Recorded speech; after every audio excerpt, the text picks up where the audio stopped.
ખલાસીઓ એ પ્રાણીને લાવે, પછી એનો જે અંદરનો ભાગ હોય છે મીટનો ને એ બધો કાઢી નાખે. કાઢ્યા પછી એને બરાબર સાફ કરે. સાફ કરીને જમણો હોય એટલે આપણે એને 5 પૈસાથી લઈએ છીએ. એને પૂજવાથી જ પૈસા વાળું જો થવાતું હોય તો લો માછીમાર વેચવા શું કરવા આવે છે? પણ એમ એ ઘરે બેઠો બેઠો ચંદન ચડાવ્યા કરે તો શું વાંધો આવ્યો? અને જંગલમાં અને સમુદ્રમાં રખડવું મટે ને.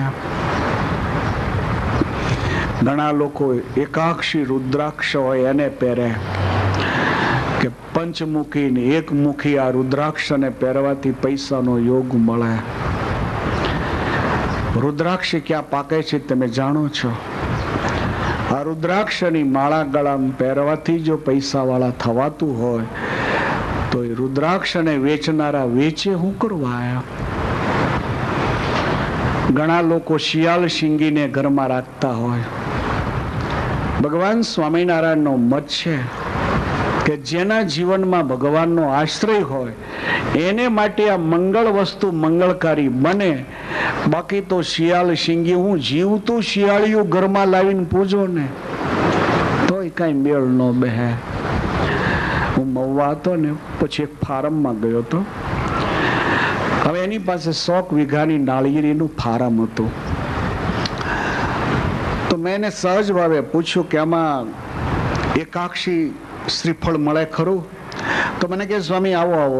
એક નાળિયેરી પાસે મને ભાઈ લઈ ગયા. મને કે આ નાળિયેરીને જેટલા નાળિયેર આવે એ ટોટલી બધા એકાક્ષી આવે. તો 12 મહિને કમસે કમ 100 નાળિયેર તો થાય જ એમ. એટલે મેં એને હસતા હસતા કીધું એટલે તમે આ લાખોપતિ દેખાઓ છો એમ. મને એને બહુ સરસ વાત કરી. મને કે આ એકાક્ષી નાળિયેરી મારે બગીચામાં છે ને એનાથી હું પૈસા વાળો છું એવું નહીં સ્વામી. મારી ઉપર ભગવાન સ્વામિનારાયણની કૃપા છે ને એટલે હું સુખી છું એમ. તમે આ નાળિયેરનું શું કરો છો એમ? ઘરે લઈને બધા પૂજો છો ને? મને કે નહીં સ્વામી, હું એક નાળિયેરી આમાંથી ઘરે નથી લઈ જતો.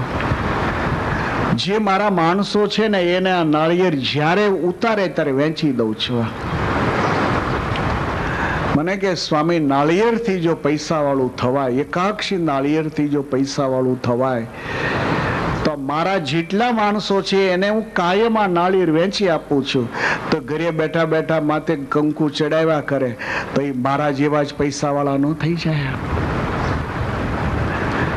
સુખી તો એ થઈ શકે, મંગળ એનું થાય કે જે વ્યક્તિ મંગળમય ભગવાનને આશ્રિત હોય એનું મંગળ થાય. કંકુનો ચાંદલો કરીએ એટલે આપણને એમ લાગે કે શુકન કર્યા. બેનો ચાંદલો કરે, પુરુષો પૂજામાં ચાંદલો કરે. કંકુથી જો મંગળ થતું હોય તો જ્યાં કંકુ ફેક્ટરીમાં પેદા થાય છે એ ફેક્ટરીમાં કંકુ જ્યાં નીકળતું હોય ત્યાં હેઠે બેસી જાવ તો માથે દૂધ પીડ્યા કરે તો આપણે કરોડોપતિ થઈ જાય ને. મંગળ તો એનું જ મંગળ કરી શકે જે મંગલાય તો નવ હરિ. મંગળ સ્વરૂપ ભગવાનનો આશ્રિત હોય એનું જ મંગળ થાય. બાકી તો માથે કંકુ ને કાયમ મુઠ્ઠી લઈને નાખ્યા કરે ને તો માથું બગડે. હાબુનો ખરજ થાય, હાબુનો ખરજ થાય, બાકી કશું મંગળ ન થાય. આજ મહારાજા ભગવાનને મેળા ધમકાવા કે મેં એવું શું પાપ કર્યું કે આ કર્મ મારા ખાતામાં ખેત્યું છે? અને જ્યાં ઈશ્વરને ધમકાવ્યો ત્યાં દશરથજીની સામે એક દ્રશ્ય શરૂ થયું. તાપસ શ્રાપ અંધ શ્રુતિ કરે, તાપસ શ્રાપ અંધ શ્રુતિ આઈ, કૌશલ્યા ही सब कथा सुनाई, तापस श्राप अंध श्रुति आई, कौशल्या ही सब कथा सुनाई, तापस તાપસ શ્રાપયંદ શ્રુત્યાઈ કૌશલ્યા હિ સબ કથા સુનાઈ તાપસ શ્રાપયંદ શ્રુત્યાઈ કૌશલ્યા હિ સબ કથા સુનાઈ કૌશલ્યા હિ સબ કથા સુનાઈ કૌશલ્યા હિ સબ કથા સુનાઈ તાપસ શ્રાપ અંધ શ્રુતિ આઈ સર્જનો કિનારો દેખાણો જે બાણથી શ્રવણનો વધ થયો તો એ આખું દૃશ્ય દેખાણો તરત મહારાજા શાંત થઈ ગયા હવે મહારાજાને એમ લાગ્યું કે જે બનવાનું હતું એ મારે માટે બરાબર જ બન્યું છે હવે કૌશલ્યાને કહે છે કૌશલ્યા જે કંઈ બન્યું છે એ મારા હાથનું જે બિયારણ વાવેલું હતું એનું જ ફળ આજ મારે ખાવામાં આવ્યું છે હવે મહારાજ શાંત થયા છે રાત્રિનો સમય ધીરે ધીરે આગળ વધી રહ્યો છે અને બરાબર મધરાત્રિનો સમય જ્યારે થયો છે ત્યારે મહારાજાના મોઢામાંથી છેલ્લા શબ્દો નીકળે છે રામ રામ કહી રામ કહી રામ રામ કહી રામ કહી રામ રામ કહી રામ કહી રામ રામ કહી રામ રામ રામ કહી રામ કહી રામ રામ કહી રામ રામ રામ કહી રામ કહી રામ રામ કહી રામ તનુ પર હરિ રઘુબર બીર રામ ગયું સુરદામ તનુ પર હરિ રઘુબર બીર રામ ગયો સુરધામ તનુ પર હરિ રઘુબર બીર રામ ગયું સુરધામ તનુ પર હરિ રઘુબર બીર રામ ગયો સુરધામ રામ ગયું સુરધામ રામ ગયો સુરધામ રામ રામ કહી રામ કહી રામ રામ કહી રામ મહારાજાના મુખમાંથી રામ એવો અવાજ નીકળી રહ્યો હતો અને છેલ્લે જ રામ શબ્દ નીકળતાની સાથે જ રાવ ગયો સુરધામ મહારાજાએ શરીર છોડી દીધું કૌશલ્યા અને સુમિત્રાજીના દુઃખની કોઈ સીમા ના રહી ઘડી ભક્ત સારો એ મહેલ શોક સાગરમાં ડૂબી ગયો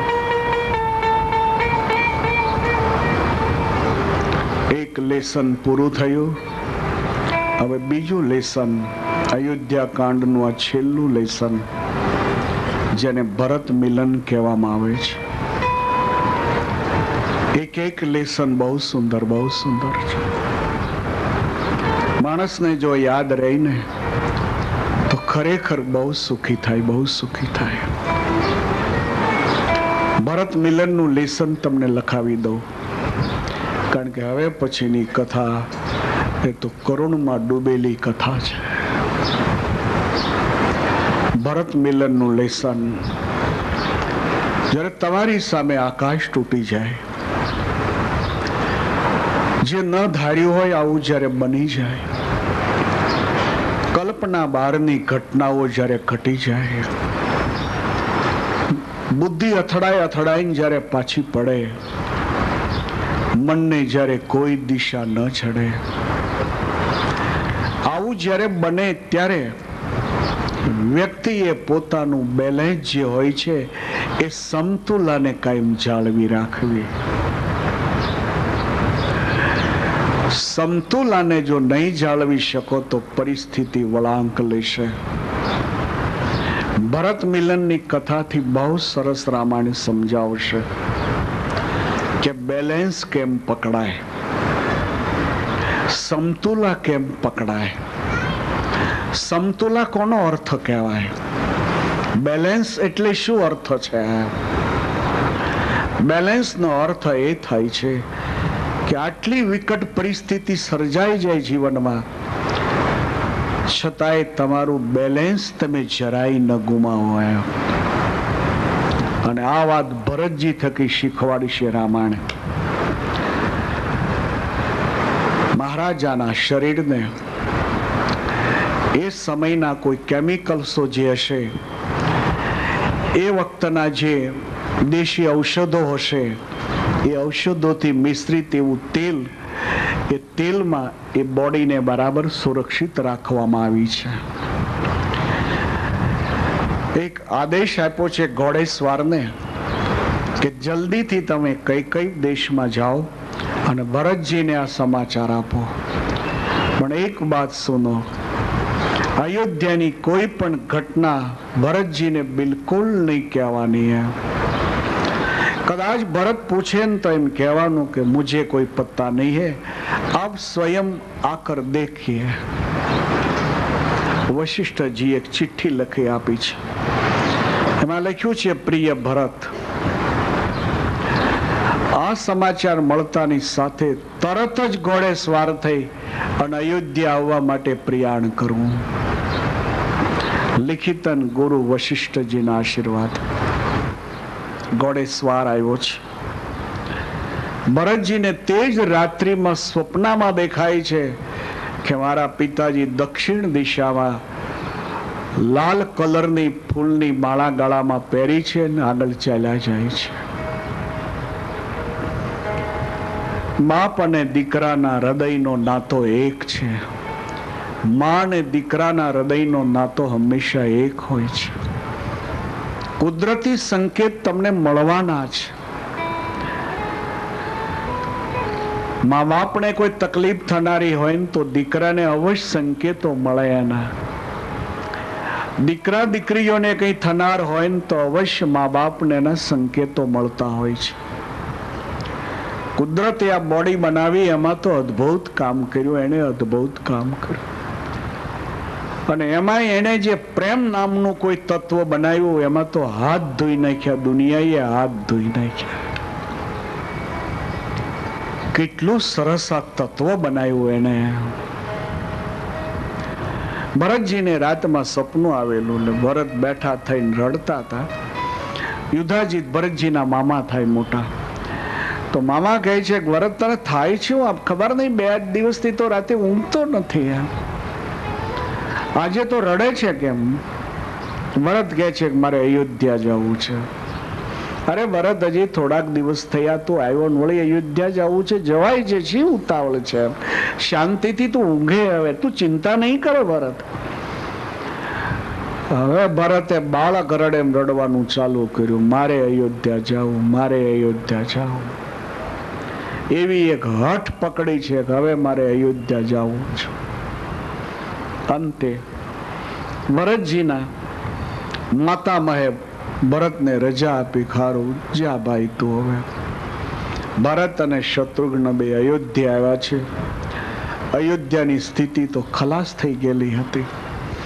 આ સમાચાર મંત્રીને મળ્યા કે ભરત આવે છે. મંત્રી બહુ તૈયાર હતી. મંત્રીને લાગ્યું કે સીધા જ ભરત કૌશલ્યા માને જો મેલે જશે તો પરિસ્થિતિ બગડશે. એની કરતા ભરતને બરાબર થોડાક તૈયાર કરી દો અને પછી કૈકેયીને મેલે લઈ જાઓ અને પછી એને વ્યાજથી વાકેફ થાય તો વાંધો નહીં આવે. આ માથું કેટલું તૈયાર, માથું કેટલું તૈયાર છે. કુદરતે પણ ઘણાયના માથા બનાવ્યા, ઘણાયના માથા બનાવ્યા. ભગવાને પણ કમાલ કરી, કમાલ કરી છે. ઈશ્વરના નમૂના તો જુઓ, દુનિયામાં નમૂના તો જુઓ.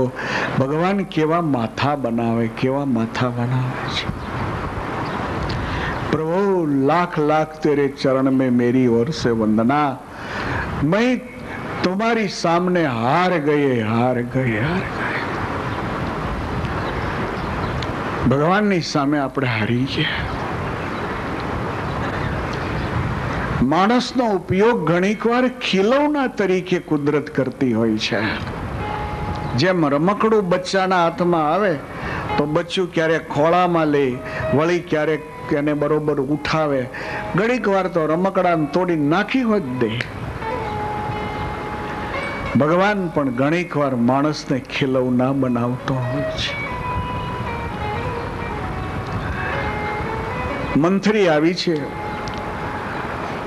મંથરીને જોઈને ભરતજી કહે છે, પિતાજી भरत आइए, पहला आइए, छोटी मैया के पास आइए, छोटी मैया के पास आइए. એટલે ભરતજીને એમ લાગ્યું ના બરાબર છે, પેલા કઈ કઈ માં પાસે જાઓ, પછી મોટી માં પાસે જઈશે, અને પિતાજી તો મોટી માના મહેલે જશે, અને ન્યાનો હોય તો કદાચ મારી માને મહેલે તો હશે જ પિતાજી. ભરત કઈ કઈ ના મહેલ તરફ જે આવે ને તે મંથરા દોડતી દોડતી જઈને કઈ કઈને કહે છે, ભરત આવે છે, જલ્દી તૈયાર થઈ જાતું. કઈ કઈ પૂજાની એક થાળી તૈયાર કરી છે. જિંદગીની એક મજા તો જુઓ, આ જિંદગીની એક મજા તો જુઓ. કુદરત પણ કેવી મજા માણે છે આપણી જિંદગીની સામે. ઈશ્વર કેવો આ જિંદગીની એક મજા ઉઠાવે છે. કઈ કઈ પૂજાના ઉપહારો તૈયાર કર્યા છે. ગેટ પાસે કઈ કઈ ઉભા છે. માની સફેદ સાડી જોઈને ભરત આંચકો ખાઈ ગયા કે મારી માના ગળામાં હમાય ને એટલા દાગીના પહેરાતા હોય છે, આજ સફેદ સાડી કેમ છે? મંથરી કઈ કઈને કહે છે, ભરતના કપાળમાં કંકુનો ચાંદલો કરી ચોખા કરો. भरत नजीक आइए, थोड़ा सा नजीक आइए, नजीक आइए. भरत કહે છે કે માં હું તને એ પૂછી, તારી સફેદ સાડી કેમ? આજ તારા ગળામાં કોઈ દાગીનો કેમ નહીં દેખાતો? કઈ કઈ બોલે છે, ભરત થોડોક શાંત થા, બધી વાત તો મેં સુધારી લીધી. આ મંત્રીએ બગડેલી બધી વાત તો સુધારી નાખી, પણ દૈવે થોડીક વાત બગાડી નાખી. અને ભરત દૈવે એ વાત બગાડી કે મહારાજા સ્વર્ગે ચલે ગયા. આટલી વાત સાંભળતાની સાથે જ ભરત મૂર્છા ખાઈ ગયા. બાજુમાં બેડ હતો એની ઉપર ઢગલો થઈ ગયા. મંત્રી કઈ કઈને કહે છે, ભરતને આશ્વાસન આપ, તું બેઠો કર, જલ્દી બેઠો કર. બીજી કઈ પણ એના મન ઉપર અસર થાય એ પહેલા એને તું તૈયાર કર વારંવાર. ઘણીક વાર ભરત શાંત થયા તરફ પૂછે છે કે માં, પિતાજીને શું થયું કે જેનાથી એને અચાનક શરીર છોડી દીધું? અને બીજું તો કઈ નહીં, મને કેમ નહોતે યાદ કર્યો? એમ મને પિતાજીનું છેલ્લું દર્શન તો થાત. આ બન્યું કેમ? અને હવે કઈ કઈ માંડીને આખી વાત કરી. અને આ વાત સાંભળતાની સાથે ભરતજીના દુઃખની કોઈ સીમા ન રહી.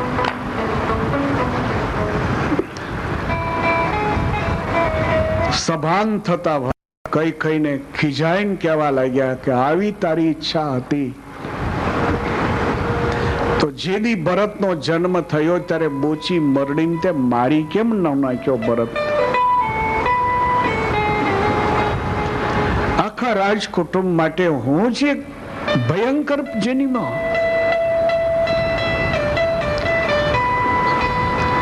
આવી જો મને માં ખબર હોત, આજ મને શરમ આવે છે તને માં કહેતા. હવે બેલેન્સ શું પકડાય છે એ બતાવું છું કે આ કથામાંથી બેલેન્સ શું રામાયણ શીખવાડે છે. ભરતજીની માથે તો આકાશ આખું ફાટી ગયું છે ને. એ ટાઈમે ઓલી મંથરી ત્યાં આવી છે. મંથરી ઘડીક આ દિશામાં જાય ને ઘડીક આ દિશામાં જાય, ઘડીક આગળ આવે ને ઘડીક પાછળ જાય. એ ટાઈમે શત્રુઘ્નને ખ્યાલ આવ્યો કે આખી બાજીને બગાડનારી આ પાપીણી છે. એટલે શત્રુઘ્ન પેલી મંત્રીના વાળ ઝાલ્યા. વાળ ઝાલીને નક્કી કર્યું કે આને ફંગોળીને જે ઘા કરું ને તો અયોધ્યાની બહાર નાખી દઉં. આ બિયારણ આ ભૂમિમાં રહેવા ન દો. અને શત્રુઘ્નના હાથમાં જયારે મંત્રીના વાળ આવ્યા, હવે બેલેન્સ જેવો ભરત તો ભાંગીને પીડ્યા હતા. હા, ભરતજીનો ખ્યાલ જયારે ગયો કે મંત્રાના વાળ શત્રુઘ્નના હાથમાં છે અને આ પુરુષ ખીજાઈ ગયો છે, આ મંત્રીને અહીંથી ફંગોળશે ને સમુદ્રની પાર નાખી દેશે, આના રાય જેટલા ટુકડા થઈ જાય. એક જ મિનિટમાં બેલેન્સ લીધો અને ભરતજી ઉભા થઈને શત્રુઘ્નને કહે છે, શત્રુઘ્ન હશે હવે એની ભૂલ થઈ. સ્ત્રી હંમેશા અવધ્ય હોય છે. જાને દે તું, જાને દે શત્રુઘ્ન, જાને દે. આનું નામ બેલેન્સ કહેવાય. આ જગ્યાએ આપણે હોય ને તો ધોકો લઈને ફરી વળ્યા હોય ને પાછા. આ જગ્યાએ આપણો કોઈ દુશ્મન પંજામાં આવ્યો હોય તો આપણે એમ કહીએ કે આને છોડી મૂક, ફરી જ વેળા હોય ધોકો લઈને. બે ચાર નાખ્યા હોય એટલે બોલતો ન હોય ને તો મનમાં એમ લાગે કે હજી જીવતો છે, મરી ગયો હોય તોય બે ત્રણ મારી ગયા પાછા લઈને. આ ભરતજીનું બેલેન્સ કહેવાય છે. અદભુત છે આ કથા. હવે ભરતજી કૌશલ્યાજીની પાસે આવ્યા છે અને કૌશલ્યાજી જયારે એમ કીધું, ભરત રામ વનમાં ગયા છે, બસ હવે તું એટલું કર કે આ તારી માને પણ હવે તું ત્યાં જ લઈ જા, મને ત્યાં લઈ જા, હું નહીં જીવી શકું. ત્યારે ભરતજીને છાપ ઉપસી કે કદાચ માને એવી ગંધ હશે કે કઈ કઈ જે કર્યું છે એમાં ભરત સંમત હશે. ભરતે એટલા સોગન ખાધા છે, બેભાન થઈ ગયા ભરત. એ ટાઈમે વશિષ્ઠજી પધાર્યા છે અને વશિષ્ઠજી એમ કહે છે, ભરત પિતાજીની અંતિષ્ટિ ક્રિયા તારા પર આધારિત છે. તું આમનામ રેડા જ કરીશ તો પુત્ર ક્રિયાનું શું થશે? તરત ભરતજીએ પાછું બેલેન્સ પકડ્યું કે આ જવાબદારી મારી છે. આ બેલેન્સ જુઓ તમે, એમ વિશાળ ખાઈમાં ઉતરી જાય છે છતાં બેલેન્સ પાછું પકડે છે. અને છેલ્લું બેલેન્સ બતાવીને કથાને વિરામ આપું. મહારાજાની નનામી જયારે બંધાણી છે ત્યારે કૌશલ્યા સુમંતને એમ કહે છે કે જ્યારે અગ્નિ અર્પણ થાય ત્યારે અમને સમાચાર કહેવરાવજો. અને શમશાન યાત્રા જયારે નીકળી છે, અંતિમ યાત્રા જયારે નીકળી, કૌશલ્યાજી ઉભા થઈ થઈને પછડાય છે. ભરત કાંધ દે છે. આગળ બંને ભાઈઓ છે, પાછળ રાજકુટુંબના બીજા સંબંધીઓ છે. આખી આજ અયોધ્યા સરજુ કિનારે ગઈ છે. ચંદનના લાકડાની એક ચિત્તા બનાવી છે. મહારાજાના પાર્થિવ શરીરને સનાતન ધર્મના નિયમ પ્રમાણે સ્નાન કરાવ્યું છે અને પછી બોડીને ચિત્તા ઉપર જ્યારે મૂકી છે, નિયમ પ્રમાણે અગ્નિ પ્રગટ કરવામાં આવ્યો છે અને ભરત અને શત્રુઘ્નના હાથમાં આપવામાં આવ્યો છે. પિતાના ડાબા પગેથી અગ્નિ મુકાતો હોય છે. એક જીવનની અંતિમ સમસ્યા, એમાં કેવું બેલેન્સ પકડે છે ભરત. શમશાનની ચિત્તાને આખો પ્રદક્ષિણાનો આટો નથી ફરાતો. ત્યારે કૈશાના કારણો ભરત અને શત્રુઘ્ને પિતાજીને અગ્નિ અર્પણ કર્યો છે અને અગ્નિ ચિત્તાને મુકતાની સાથે જ અગ્નિ સારી ચિત્તાને ચારે બાજુ ફરી વળ્યો છે. બસ અગ્નિ મૂક્યા પછી ભરત 5 કદમ દૂર જઈને બેભાન થઈને પડી ગયા. સાથે મંત્રીઓના જે યુવરાજ દીકરાઓ હતા એને ભરતને ઉઠાવીને 5-25 ફૂટ છેટે લઈ ગયા. અહીંયા ફાટ ભરત રડી રહ્યા છે. એક તો પોતાનો બાપ ગયો એનું દુઃખ હતું, પ્રભુ વનમાં ગયા એનું દુઃખ હતું, અને આ બેનું કારણ હું છું એનું ઓર દુઃખ હતું. આ સમાચાર મહેલમાં કૌશલ્યાજીને કહેવરાવવામાં આવ્યા અને કૌશલ્યાજી સમાચાર મેળવતાની સાથે જ એને બ્રેન ઉપરનો કાબુ ગુમાવ્યો. અત્યાર સુધી બ્રેક મારતા હતા પણ હવે બ્રેક ન રહી અને કૌશલ્યાએ મહેલમાંથી દોટ કાઢી. પાછળ રાજકુટુંબની બહેનો બધી દોડવા મળી, તમે શાંત થાવ, તમે પાછા વળો. વળી કૌશલ્યા દોડતા દોડતા પડે એટલે વળી બેઠા કરે. વળી પેલી બહેનો એમ કહે કે નહીં નહીં તમે પાછા વળો. તો નહીં, મારે જીવવું જ નથી, મારે મહારાજાની હારે સતી થઈ જવું છે. આ રીતે આ રોકકળ થતી હતી. કૌશલ્યાજી દોડતા દોડતા સરજુ કિનારે પહોંચ્યા. ભરતજી બેહાલ દિશામાં પડ્યા છે. ત્યાં જઈને સુમંતના પુત્રે વાત કરી કે ભરત, माँ कौशल्या सती थवा माटे चित्ता के आगे बढ़ रही है. माँ सती होने के लिए चित्ता के और बढ़ी रही. आटला समाचार મળતાની સાથે તરત ભરતજી બેલેન્સ પકડ્યું. આનું નામ બેલેન્સ કહેવાય. દુઃખમાં રડવું આવે એને માટે રામાયણ ના નથી પાડતા. સંભવ છે તમને દુઃખ થાય છે, પણ રામાયણ આ કથાથી એમ કહેવા માંગે છે કે આવા વળાંકોમાં તમારું બેલેન્સ જાળવજો, નહીં તો એક સમસ્યા ઊભી થાય તમારાથી બીજી સમસ્યા ઊભી થાય તો પાછળના સગા સંબંધીઓની હું દિશા થાય. ઓલી સમસ્યાને એ લોકો સાચવે કે તમને સંભાળશે.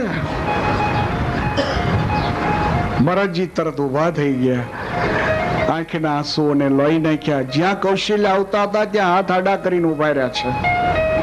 કૌશલ્યાજી કહે છે ભરત હટ જઈએ. પણ માં તું ક્યાં જાય છે? બસ તારા પિતાજીની હારે મારે સ્વર્ગે જવું છે. ઓ સતી થવું છે તો ગયા હટે ભરત તું. માં સતી થાતો મને આનંદ હોય ને, પિતાજીની હારે તું સ્વર્ગમાં હારે રે તો મને આનંદ થાય ને, મારા મા બાપ હારે રહે તો મને આનંદ થાય છે. તો પછી રસ્તો કેમ રોકે છે ભરત? માં હું તને એ કહેવા માંગુ છું, તું સતી થાય છે બરાબર છે, પણ સતીના નિયમો શું છે એનો તને ખ્યાલ છે? શું નિયમ હોય છે? તો સતી થનારી જે બેન હોય ને એ સંબંધીઓને હાથ ઊંચા કરીને એમ કે માગી લ્યો, જે માગો એ આપું, નહીં આપ્યા પછી સતી થવાય છે. કૌશલ્યા કહે છે ભરત હું તને ઓળખું છું, હું એમ કહું કે માગી લે તરત તો એમ જ કે ને સતી ન થાય.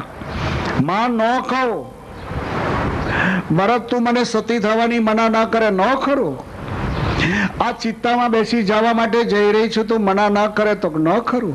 મને સળગી મરવાની મના ના કરે તો ન ખરું. સહી બાત તો સહી. કૌશલ્યા હાથ ઊંચા કરતા ભરત રામના સોગંદ ખાઈને એમ કે હું તમને સતી થતા ન અટકાવું તો મને રામના સોગંદ છે. ભરતજી હાથ ઊંચો કરીને કહે છે કે રામની દુહાઈ કે સાથ मैं बोल देता हूं, आप सती થાવ છો, જો મના કરું તો રામના ચરણની દુહાઈ છે. કૌશલ્યા યાદ કર્યા ઊંચા માગી લે ભરત. હવે ભરત કહે છે કે માં એક નિયમ હોય છે કે જ્યારે પરિવાર માગે ત્યારે સતી થનારી માં ઈ માગે આપે. હું માગી આપીશ તો ચોક્કસ આપીશ, પણ સતી થવા માટેની મના કરવા વાળું વચન ન માગતો. આ ચિત્તા પર બેસી જવાની મના નહીં કરવાની, બાકી તું જે માગે આપું. તો કે તું હવે રામના સોગંદ ખા. મને ખવડાવ્યા તે રામના સોગંદ કે હું માગું એવું જો ના આપું તો રામના સોગંદ છે, એમ સોગંદ ખા. કૌશલ્યાએ ફરી યાદ કરાયું સતી થવાની મના નહીં કરવાની, તો ન કરું, મુझे યાદ હે. તો કે રામના સોગંદ ખાઈને કહું છું ભરત તું જે માગે આપું. ત્યારે ભરતજી એમ માગણી કરે છે કે તારે ચિત્તા ઉપર બેસવું હોય તો ખુશીથી બેસ, પણ આ ભરતને ખોળામાં લઈને બેસ. આ મારી માગણી છે. આનું નામ બેલેન્સ કહેવાય, આનું નામ કંટ્રોલ કર્યો કહેવાય, આનું નામ બેલેન્સ પકડ્યું કહેવાય. ભરતજીની કથાથી જ અયોધ્યાવાસી ટકી શક્યા. ભરતજીના બેલેન્સથી જ બાકીનું રાજકુટુંબ જીવ્યું, નહીં તો કૌશલ્યા સુમિત્રા કોઈ ન જીવત. એમ રાજકુટુંબમાં કોઈ જીવિત ન શકત. આખો કૌશલ પ્રાંત સાફ થઈ ગયો હોત.